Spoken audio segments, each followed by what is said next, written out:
Welcome back to another edition of TBL Research Rabbit Hole. We are here with an intern named Tessa. She's with Simmons University, and we tasked her with processing and describing a collection. So today's edition is going to be her kind of outlining what she found and what she found interesting about this collection.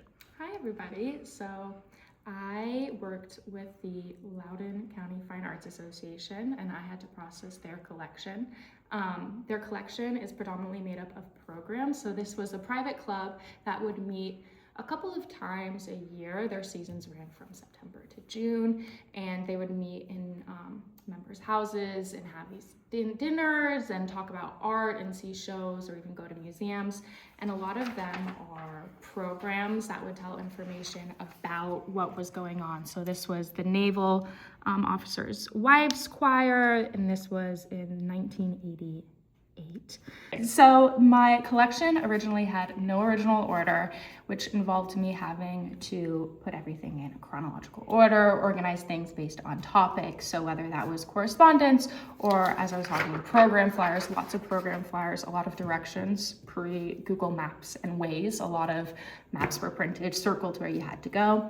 And there was a change I noticed in title that wasn't really explained while I was going through and organizing everything. From one point, it was the Loudoun chapter of the Virginia Museum, and then it changed once, I couldn't exactly pin it down yet, but then it changed to the Loudoun County Fine Arts Association. And this change you can see in 1989 and 1988. So something obviously was going on during this time, but I didn't have a lot of information as to what. So that's where I like to think my good friend Eeda Dennis helped my hand through her correspondence and really helped paint the picture of what was going on behind the scenes, which is always really fun in archives, is correspondence can really tell you a lot. So Eeda Dennis was the president of the Fine Arts Association at one point, but she really did a lot of the behind the scenes. Her husband Alfred was actually the president for 2 years. I don't know the exact dates as it's not articled. There's a lot in this collection that's missing, chunks of time. So this association started in 1961, but the papers in all my collection don't start until 1985. But a lot of important stuff was going on in 1987, a lot of drama, and Eeda really highlights that for us. They were originally affiliated with the Virginia Museum of Fine Arts down in Richmond, Virginia.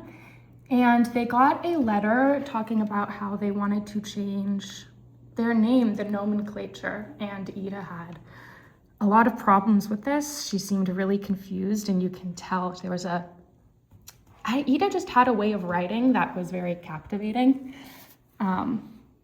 She writes, "For us to change a name would be an expense and an inconvenience. Furthermore, we are proud of being the members of the Virginia Museum and try to make it better known.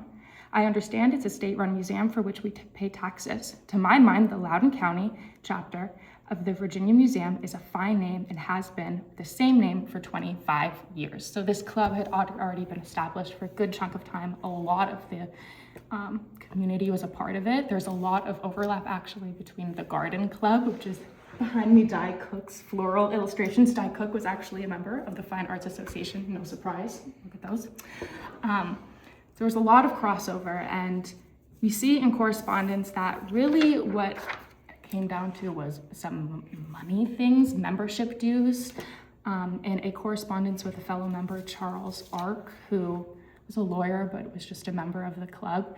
Eeda discusses how they wanted to change their membership dues so that it would mean that each member both paid dues to the Virginia Museum in Richmond and then to the local chapter. Under the former system, each new member paid directly to the local chapter, and we gave immediately 2/3 of the membership to Richmond.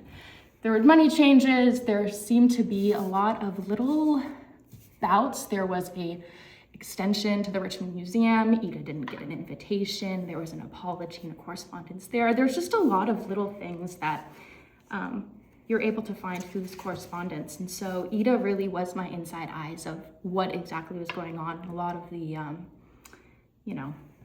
frivolities of being invited, not invited, but also things you don't think about as she talks about how expensive it is to get all of their letterheads changed if you want us to change our affiliation, even though we're super proud to be a part of your club and you want us to change all this, that's comes in at expense. And you see in later correspondence that she had, this is a copy, but she had whited out chapter and wrote affiliate, and that was during a period where they didn't know, there was a period of time where they were going through a lot of names. And they decided on completely disaffiliating with the Richmond branch in 1988, and that's on this letter. Richard Williams decides that they're just going to go their separate ways. Their views no longer align.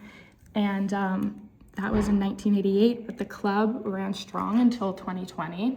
COVID, unfortunately, was the end of the Fine Arts Association, as they couldn't keep up with social distancing, with how their group worked in small spaces. But yeah, I found Eeda Dennis to be incredibly helpful to me. And I found that I was not the only one that felt that way. I found this book in our library, the Northern Virginia Luminaries, and Eeda Dennis has an entire chapter dedicated to her. I mean, really a legend. Mm-hmm. She was born in Norway, lived to be 100 years old, super involved in her community, and really loved George Marshall, the World War II figure who lived in Leesburg, and she actually had a really big hand in the George C. Marshall, the Loudoun Manor, to be seen as a historical site, museum. It just had a lot of, I didn't know Eeda Dennis, but I just felt like she was really in love with the community she had and really wanted to make sure that the culture and art stayed alive.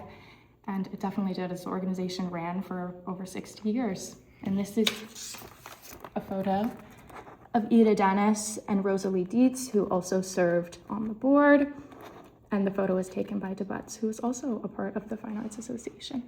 So a lot of the clubs are all very interconnected, and I'm still going through this collection and trying to find out what's missing and all the little plot holes or time holes, but I'm really, really enjoying it. Awesome. Thank you so much, Tessa. Thank you.